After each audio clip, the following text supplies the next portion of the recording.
Okay, so ayan guys, sa mga Earth sign, maraming salamat po sa walang sawang pagsubaybay sa ating pong daily horoscope. Okay, so unahin na natin guys ang mga Capricorn. Pero okay, tignan natin guys, gabay kapalaran po. Unahin na natin guys sa mga Capricorn. Capricorn, Sun, Moon, Rising, and Venus sign. Gabay kapalaran po. Capricorn, Sun, Moon, Rising, and Venus sign. Okay, so guys, meron po tayong, wow, napawaw pa ako, no? Pero pat nag-overthink ang mga Capricorn. Parang feeling ng mga Capricorn na hihirapan kang kunin yung mga bagay na gusto mo, ba't parang hindi nangyayari? Parang feeling ng mga Capricorn, napaka-unfair ng mga nangyayari. Okay, bakit Lord, kung kaya lang ready na ako, ba't parang hindi nyo guys binibigay sa akin? Parang ganon. Bakit Lord, ang dami naman guys sa mga taong may gusto ng ganitong bagay, pero parang hindi nyo guys binibigay sa akin? Parang ganon. So, may mga insecurity ka or may mga katanungan ka rito, Capricorn, na parang hindi ibinibigay sa inyo. May mga demand ka. Okay? Nag-overthink nga rin, oh. Yung iba sa inyo guys, baka nag-overthink ka. Lalo na may mga buntis dito, Capricorn. Okay? Tignan pa natin guys, pagdating naman sa love life mo. Love life po ng mga Capricorn. Ayan, sorry guys. Okay, wait po. Love life ng mga Capricorn. Love life. Love life.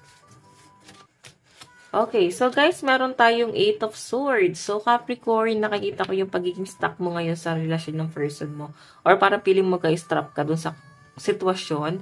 Sabihin na natin, kahit magkasama kayo ng person mo, okay naman kayo guys ng person mo, pero parang nai-stuck ka pa rin. Kumbaga, lumiit na talaga yung mundo mo. Nagiging controlling ka, nagiging toxic guys, itong connection yung dalawa. Okay, yung iba naman sa inyo guys na single, pwede guys na hindi naging maayos yung relationship nyo guys ng person mo. Kasi pwedeng hiwalay na kayo pero parang natrap ka pa rin. Kung saan ka guys iniwan ng person mo is parang nandun ka pa rin. Parang hindi ka guys makaalis, no? Tignan po natin pagdating naman guys sa inyong trabaho at kaperahan. Meron tayo guys 5 of Swords.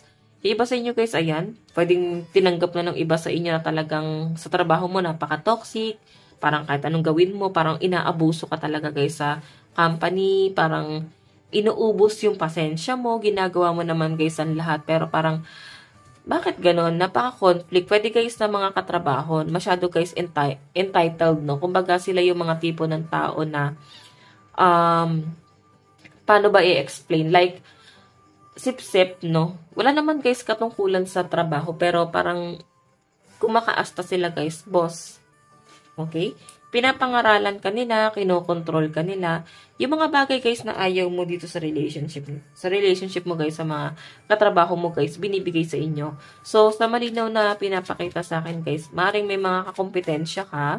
So, yung mga galit mo guys ngayon, sa mga kompetensya mo ngayon, lalo sa business mo, is nasi-share mo siya guys sa ibang tao. Pero kasi guys, ito may mga taong hindi guys natutuwa sa mga negativity na ibibigay mo sa kanila. Like, ang daming conflict, ang daming nyo guys problema, ang daming nyo guys kinakaharap ng problema. Parang nandun na sila guys sa point na ayaw na nila guys pakinggan.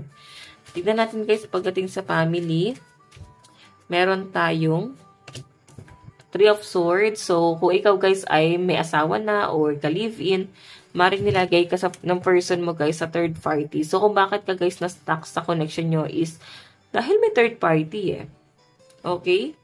So, maaaring yung person nyo guys, hindi ka mahal eh. Tignan mo. Ang dami niya guys option. Naguluhan siya. Parang napasubo siya dito sa relasyon nyo. Maaaring napipil mo. Minahal ba talaga ako ng taong to? Kasi parang napasubo lang ba siya sa akin? Yung iba sa inyo guys na na-involve sa third party, kung makakita nyo guys ay dalawang tao kayo rito, maaaring ikaw, gusto mo pa rin guys mag-revenge dun sa person mo kasi hindi talaga guys maganda yung ginawa sa inyo. Sobrang sakit talaga guys ng ginawa sa inyo. Pero nandun ka guys sa point na parang hayaan nyo na lang. Sige. Parang nonsense na para gumante. Okay, tignan natin guys. Advice. Meron tayong control issue. Let it go. So, eto guys, kung may mga past issue ka, conflict, kung tingin nyo naman guys, hindi makakatulong sa inyo, let go nyo na daw. Ayun no. Kung hindi naman guys makakatulong sa pag-grow mo, let go mo na yung bagay na yan. Though mahirap naman talaga guys, pero sinasabi nila guys, para maka-move on ka, acceptance. Okay, acceptance is the best way to move on. So guys, lucky number mo is 33 and 40. Ito lang guys ang inyong reading. Maraming salamat po. Bye-bye. Okay, so Taurus, tingnan po natin gabay kapalaran mo ngayon. Taurus, Sun, Moon, Rising, and Venus sign. Gabay kapalaran po ni Taurus, Sun, Moon, Rising, and Venus sign. So yun guys, maganda pa rin na alam nyo ang inyong Sun, Moon, Rising, and Venus sign para sa iba nyo pang guidance. Okay? Tingnan po natin. Gabay kapalaran mo. Taurus, Sun, Moon, Rising, and Venus sign. Taurus, Sun, Moon, Rising, and Venus sign. O, yung iba sa inyo guys, meron kang past trauma na maaaring matagal na siya guys issue. And I think, nababrought out pa rin siya guys sa kasalukuyan. Kumbaga parang ano siya, past issue na to eh. Okay, yung problema na to guys sa nakaraan, napag-uusapan pa rin siya or nagiging fresh siya ngayon sa kasalukuyan. Nagiging problema siya ngayon guys. Okay, meron tayo guys 10 of heart. Nakikita ko sa inyo guys na parang hindi ka guys naging kampante. Ayan, may mga negative energy na pinapakita sa akin dito na maaaring nangyayari po sa inyo. So, 10 of heart kasi guys, nandun ka sa point na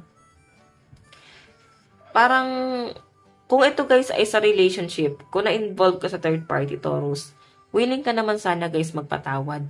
Pero ang problema kasi guys, itong taong to guys, hindi naman niya guys ginagawa lahat para patawarin niyo siya.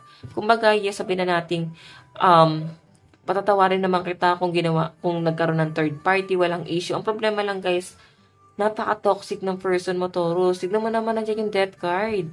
Ace of spade, oh. Bad luck to guys. So, maaaring na-feel mo na puro kamalasan na lang talaga ang binibigay sa inyo guys na itong taong to. So, nandun ka na guys sa point na sobrang nai-stress ka na i-workout pa yung relationship mo sa taong to. Maring ito guys ay past person na nilagay ka sa third party. Pero hanggang ngayon kasi guys, kaya ka-apektado is iniisip-isip mo pa rin. Tignan natin guys, pagdating naman po sa inyong love life, meron tayong, wow, 2 of cups. Actually guys, okay ka ngayon pagdating sa love life mo, no? Maring may new person na nagpapatibok guys na inyong puso. Wino-workout mo guys yung relationship mo dito sa taong to. Sobrang gaan at sobrang ganda guys ng relationship nyo. Okay, kumbaga hindi mo hahayaan guys na maging toxic pa itong relasyon na to. Kasi sa malinaw na pinapakita sa akin guys, ay no, new love. Nababasa nyo ba? New love. Bagong tao to guys na nakikita ko sa inyo. Sa pinapakita kasi sa akin guys, itong taong to guys, napakalawak ng kanyang pangunawa, Taurus. And parang soulmate mo pa nga to. Kakaiba guys yung partnership na naibibigay sa inyo. Parang ikaw yung tipo ng tao na parang bagong tao. Okay? So, napakagaan guys ang pakiramdam mo ngayon sa new person na nakakadil mo ngayon. Yung iba sa inyo guys, baka hindi pa kayo guys. Ayan, hindi nyo pa guys sinasagot kasi itong relasyon na to is parang getting to know each other pa lang. Tignan natin guys ha, pagdating sa pera at trabaho, meron tayong, ayan. So, pagdating guys sa inyong pera at trabaho, nasa conflict ka. Hindi natin guys makakailan, no? Kumbaga sobrang komplikado, ang dami guys problema, ang daming delay, ang dami nyo guys kailangan guys i-sacrifice or baka guys may nangyari sa work mo na ang dami nyo guys sinacrifice dahil sa pagiging toxic ng person mo. Pwede kasi guys na naging controlling. Ang ganda sana guys ng opportunity na dumadating sa inyo pero parang sa pinapakita kasi sa akin Taurus, dinisregard mo yun, no? Kung maganda reject mo yung mga opportunity na dumadating sa inyo kasi ito yung kagustuhan ng person mo. So, I think guys, itong person mo, ayaw niya guys na umangat ka. Okay, hinihila ka niya guys pababa. Or kung hindi man guys person mo, pwede ibang tao na humihila sa inyo guys pababa. Tignan natin guys, pagdating naman sa inyong pamilya. Meron tayo guys, Ace of Wands. So, I think guys, malayo ka sa family mo. Naiisip mo sila ngayon na homesick ang mga Taurus, no? Yung iba sa inyo guys, sabihin na natin guys na kung wala naman guys third party sa relationship din ng person mo, pwedeng nagiging issue nyo pa rin guys is yung past person. Medyo controlling yung person mo, masyado sila guys. Masyado nila guys, ginagwardyahan yung mga kilos mo. So, parang hindi nyo na guys magawa yung mga bagay na gusto nyo. Ace of Wands kasi guys, gusto nyo guys mag-explore, gusto nyo guys maging malaya. Pero bagay na hindi nyo guys magawa kasi sobra guys, controlling ng person mo. Mahal na mahal ka guys ng person mo. And okay lang din naman sa inyo. Kung tutusin mo. Sa mga in relationship. Pero sa mga hiwalay na guys, I think, ayan, hiniwalayan nyo na. and new person na guys yung meron ka ngayon. Okay, so sa pera nyo guys, ayan, conflict. Tignan po natin, advice Taurus. Advice ni Taurus. Advice ni Taurus. Meron tayo guys, a good time. Socialize and celebrate life. Diba? So, ibig sabihin guys, mag-enjoy ka lang. Para lang ma-heal ka. Bumalik ka sa dating ikaw. Mari kasi guys na nagre-reminisce ka sa kabataan mo, mga bagay na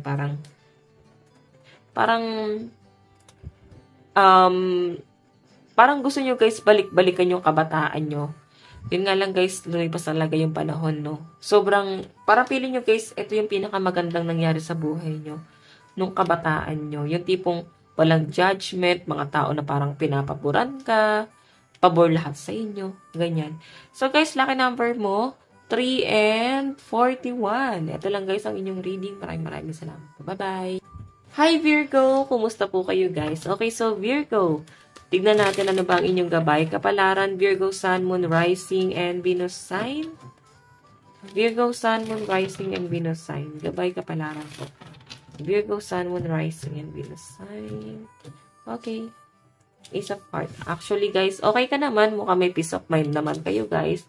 Lalo guys sa family, no? Napakagaan guys ang pakiramdam mo ngayon sa connection mo, guys, sa pamilya mo. Sobrang gaan. Sobrang ganda. Walang pressure. Eight of Flower, may nakikita ko, guys, plano ngayon na travel. Baka, guys, kayo ay mag-out of town kasama yung pamilya mo. Or baka mag-happy-happy lang kayo, guys. Pwedeng hindi naman kayo sa ibang bansa. Pwedeng dito lang guys sa Pilipinas. So, Virgo, may nakikita ko, guys, plano dito na magbiyahe. Yung iba naman dito, guys, maring unti-unti nyo, guys, nakakilala yung person mo. So, malino na pinapakita sa akin. And, yung iba naman dito, magaan yung pakiramdam mo sa person mo. Wala ka, guys, nakikitang problema, conflict.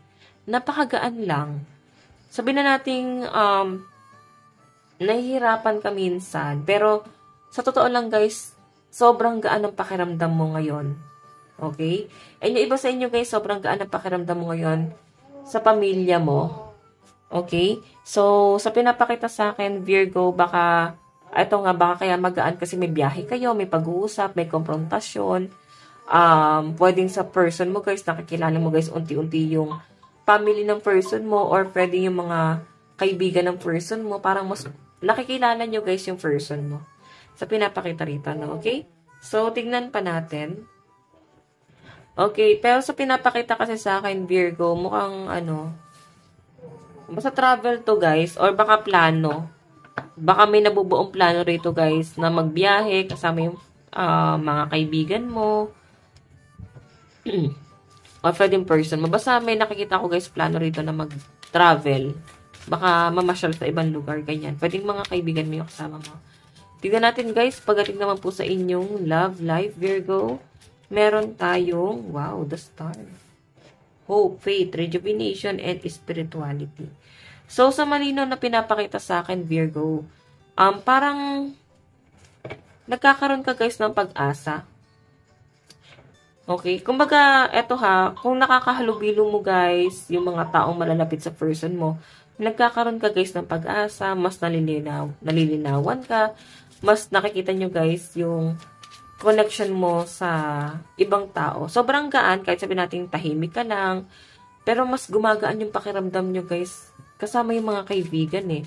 So, siguro guys, yung iba sa inyo, sa mga single dito guys, hindi nyo guys iniisip eh.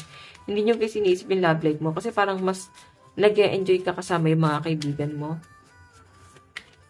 Or nagkakaroon ka guys ng expansion, nagkakaroon ka ng mga bagong friends, nagkakaroon ka ng mga bagong bonding. Ay, nauutal, no?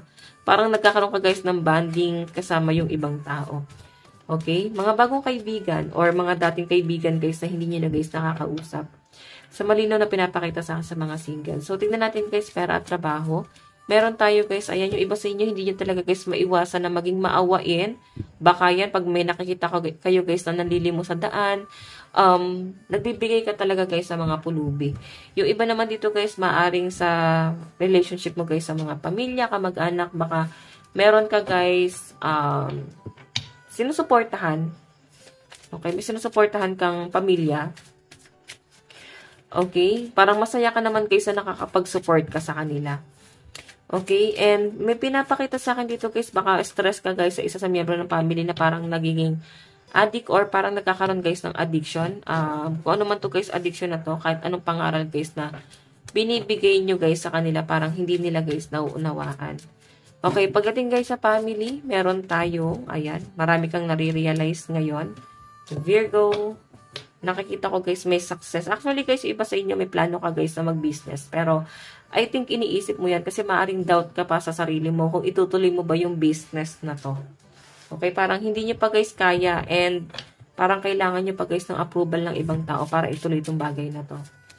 Tignan natin guys advice, meron tayong a good time. Socialize and celebrate life. So, maaaring may celebration guys na nangyayari. Kasama yung mga kaibigan, may magagandang usapan, bonding sa pinapakita sa akin guys. And sobrang nag-e-enjoy ang mga Virgo. Alam yun, nag-e-enjoy ka guys, ka-bonding yung mga kaibigan mo or kaibigan guys ng person mo.